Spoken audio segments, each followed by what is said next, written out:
cities, of course, people who came out. But we're talking about more of the rural areas where people were talking about inflation and those things that were hitting them directly. Did she miss that mark? Yeah, I think she did. I think generally she wasn't driving home her points. Because I was listening to her over the weeks of campaign, particularly in the last week. And what I found is that the points you were making were not resonating. It was not coming across clearly. The economy, she was not driving it home sufficiently.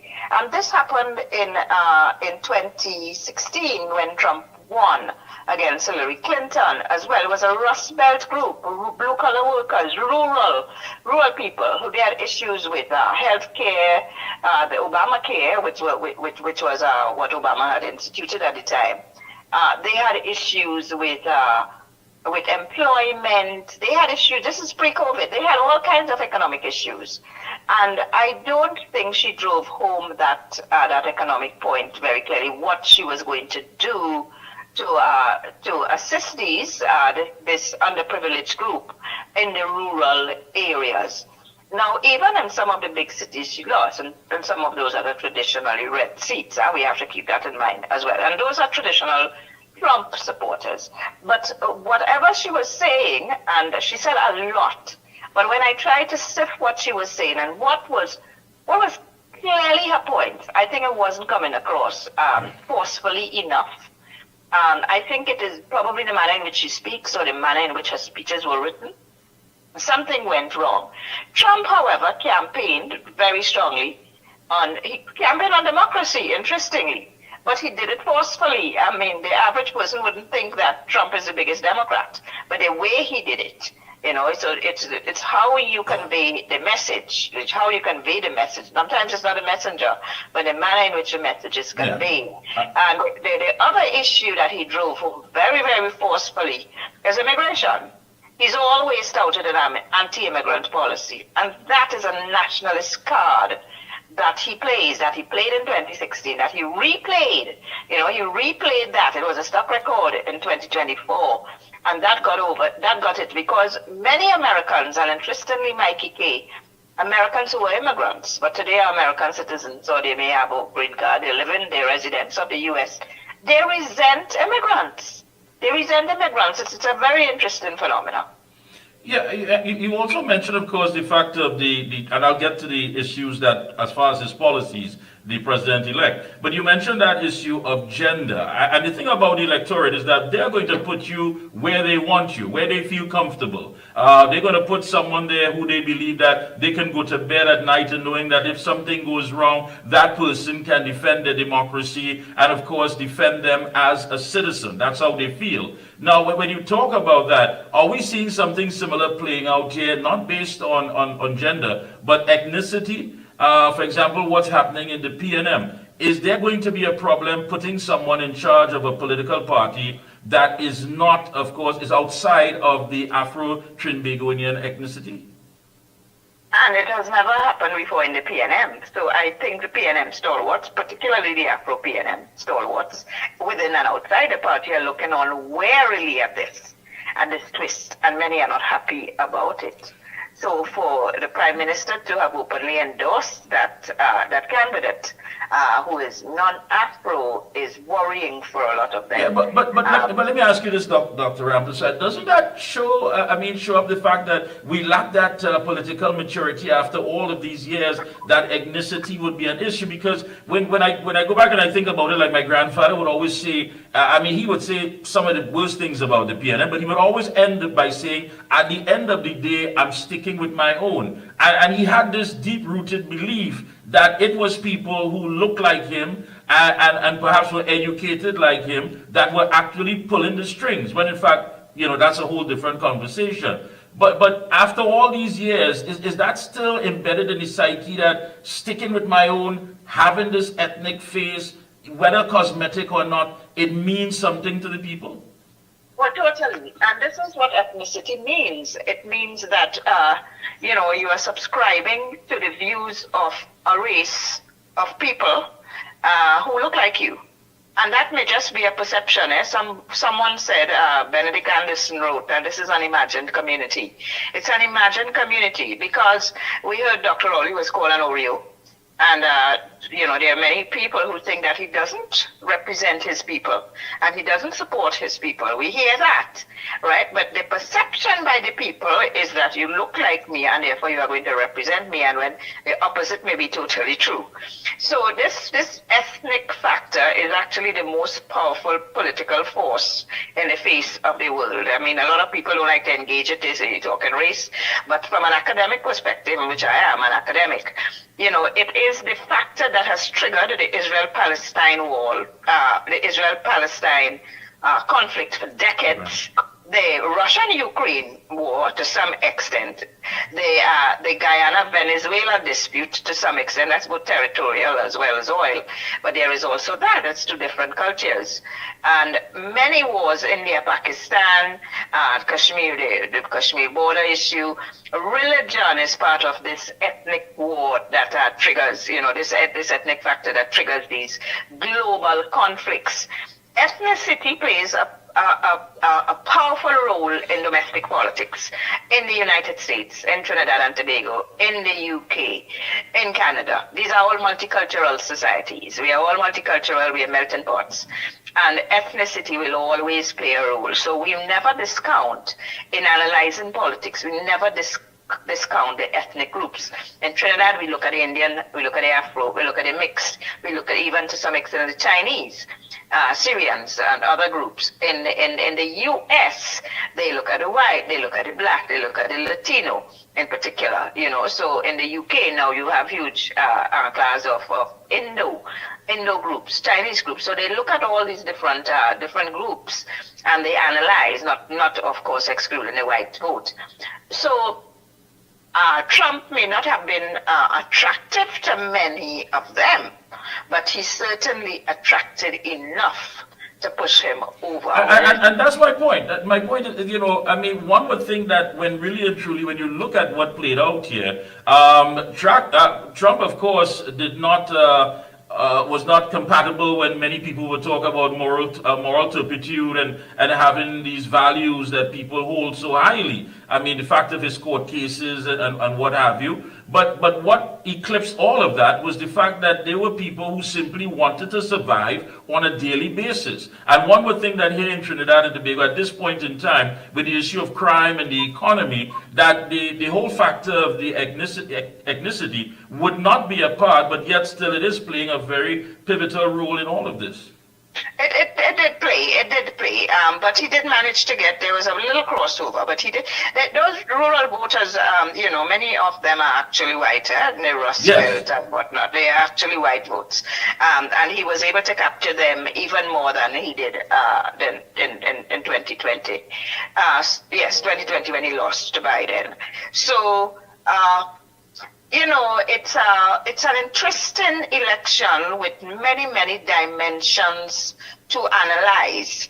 I think what is important is how the Caribbean is going to respond to his presidency and how he is going to treat the Caribbean. Now, neither candidate, and this was surprising, especially from the Democrat perspective, really even mentioned the Caribbean in their campaign. Latin America even was ignored. Now, this is a trend that has been happening for a long time, since the end of the Cold War in 1989. They don't see the region being so important anymore because there's no socialist threat. There's not the possibility of another Cuban revolution. They're not really that interested because the ideological war, East-West conflict, the Cold War is over. However, there are still very, very strong ties between these countries. Trading arrangements, for example, trade arrangements. Immigration is a big issue between these countries. And most importantly today is the issue of security. Because our drug problem, which foments, or should I say spawn, the gangs and the gun and arms trade, is all linked to the United States. So the drugs are produced in South America, they're transshipped to the Caribbean, Trinidad and Tobago included, and then they are sent, the demand is from North America, the US included. So the US has traditionally been assisting us in this war against drugs, and which is basically a war against crime and a war against arms, because the arms are also coming from North America generally. We have some coming from South America now, including Venezuela, but traditionally they've come from North America, and there has been a partnership, but it has not been succeeding. But it is in the interests of the United States to curb this. It's a transnational security problem, which the US needs to get more heavily involved in. And it would be interesting to see, because I think we were largely ignored by the Biden administration and by the Trump administration before him. With regard to transnational security, regional security, national security, and I think the U.S. government has a fundamental role to play to assist in the fight against crime. And so I think we have to look at that kind of partnership and the extent to which Trump is willing. Yeah. The other issue that is going to touch primarily Trinidad and Tobago is the dragon field gas deals. So our country's been involved. Our country's been involved in there's some contractual arrangements between Trinidad and Tobago and Venezuela, contracts which we have never seen. Okay, we have never seen those contracts. I would love to see them, but the question is, what's going to happen now? Now, the U.S. government's traditionally been anti-socialist and therefore anti-Venezuela, anti-Chavez, anti-Maduro. There have been some relations, but it has been more bitter than sweet. Okay? And now Trump, it's more hardline against leftism, against socialism, which is a doctrine subscribed by Nicolas Maduro.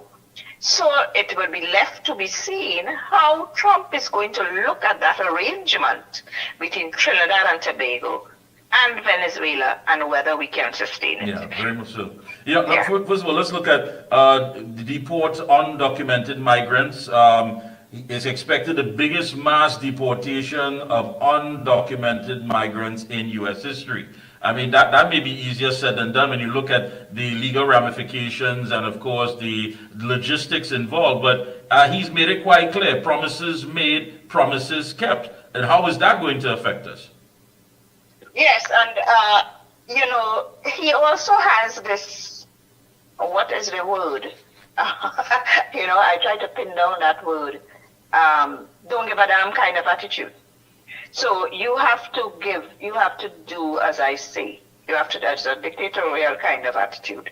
You have to do as I say. I am the great and almighty Donald Trump. And, not open to ideas, not open to listening, it has his way. He gets his media attention by that kind of renegade approach to everything. And, that personality, it's how it's going to play out globally, on the one hand, to deal with issues like Israel, Palestine, and Ukraine, Russia, and Venezuela, Guyana, because the U.S. will have to come in and play a role there if that escalates. And also to engage regions like the Caribbean and Latin America. You have to be diplomatic. There's a certain protocol that you need to follow. And he seems to be anti-protocol. He seems to be anti-rules. He is, I don't even want to use the word revolutionary. He's just radical. He's radical. Also, what stands out as well is the climate regulations. He intends to cut climate regulation, as you know, to help the American car industry. He's made it quite clear he's not a supporter of electric vehicles. And of course, he's pledged to increase production of U.S. fossil fuels, vowing to drill. He made it quite clear, drill, drill, drill. Where does that put us? So that is understandable, in as much as many of his financials come from that group, Halliburton and, a lot of these energy companies, and they're Trump supporters, Republican supporters, I should say. And so he has to protect those industries. Where does it leave us? If we were drilling, if we had more fossil fuels, crude oil and natural gas, it would all go well for us. But as it is now, we are in a bind because we have not been producing. We have not been producing enough. We've actually closed down our refinery and we're buying oil, refined crude oil. And we have not gone alternative. We have not engaged solar energy, biofuels, and all the other types of alternative sources of energy. We have not. So we are in a bind one way or the other, Trump or no Trump, with regard to that. Yeah. He's also made it clear to end the Ukraine war. He wants the U.S. to disentangle itself from all foreign conflicts. And he's a staunch supporter of Israel, but he has made it clear to the Israel administration that they need to stop operations in Gaza. Well, he would say that, and I think Biden said it many times as well, but they weren't doing anything about it. So I would want to wait and see what he would do, what he's going to do about, and Putin was his ally, if you recall. Putin used to be his ally. So I would want to see how he is going to engage the Israelites, given that the Jewish lobby in the United States is still a very, very powerful force, many of whom support his regime as well. Yeah, and sweeping tax cuts, of course, new tariffs of at least 10% on most foreign goods, and that, of course, he said, is to cut the trade deficit. And that is going to affect us.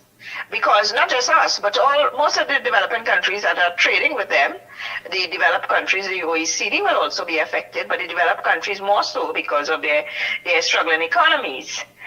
Because if our goods are going to be subject to 10% tariff in the US market, then that would not be attractive to the American population to buy, because the prices are going to be higher. They're going to pass on that price to the consumer.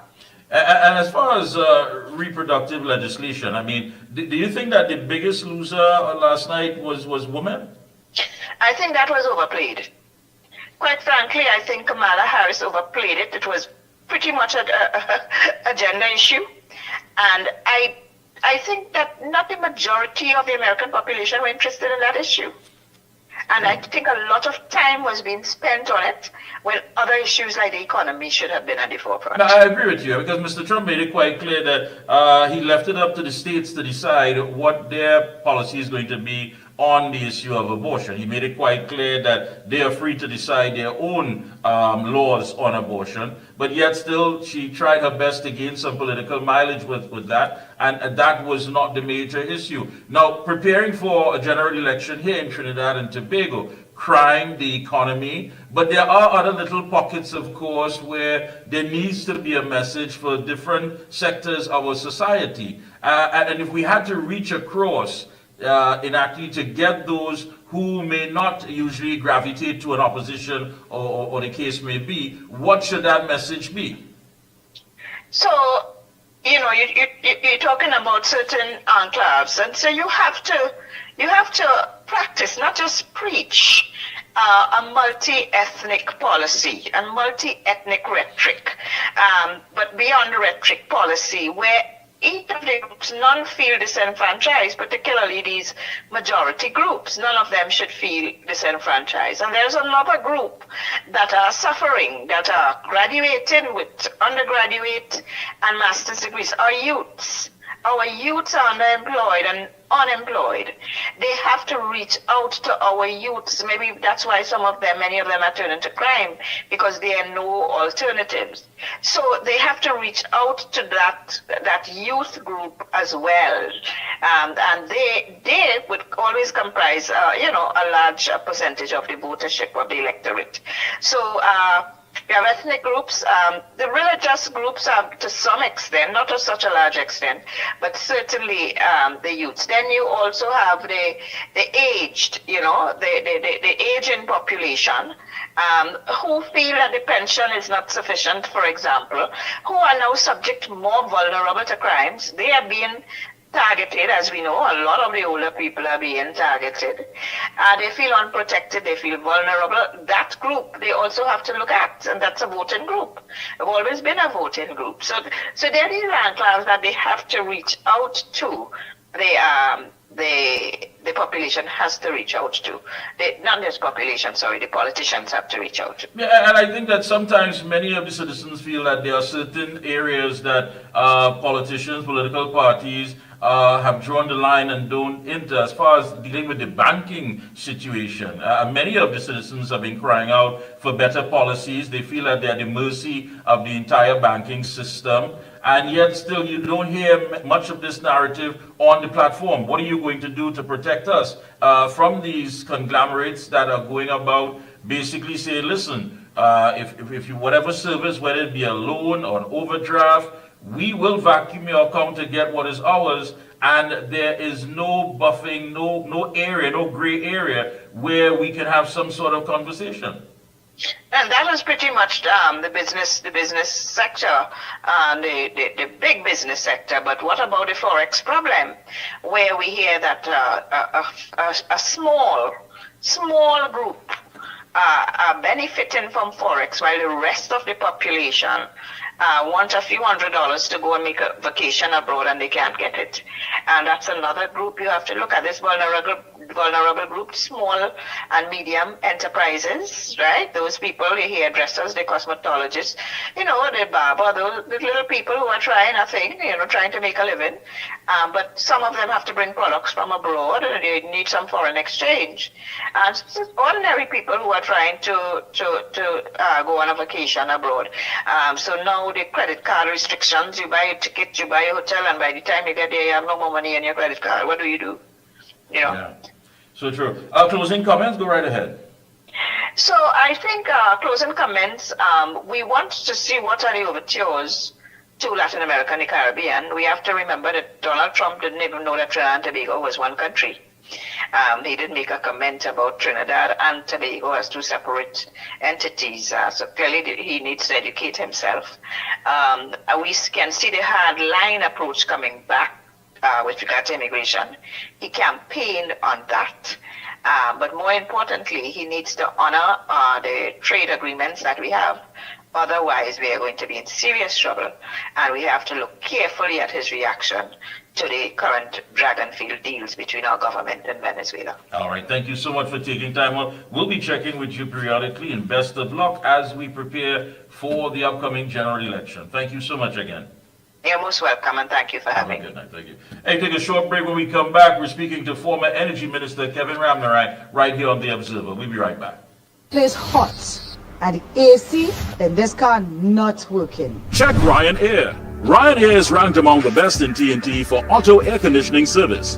They specialize in repairing and servicing all makes and models of vehicles and heavy equipment. They also stock a wide range of parts. Give them a call at 640-5828 or visit them at number 41 Cane Farm Road, Tacarigua, or email ryanairac@gmail.com. For prompt and efficient service, look no further than Ryanair.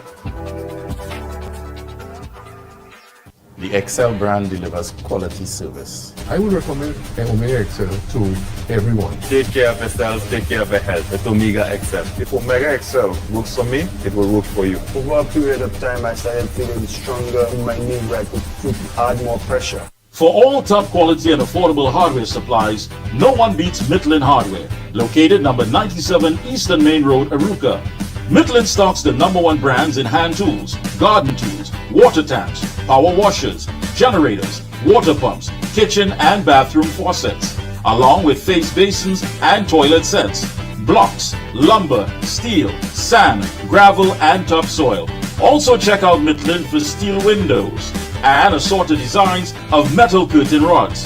Everything for home and business projects.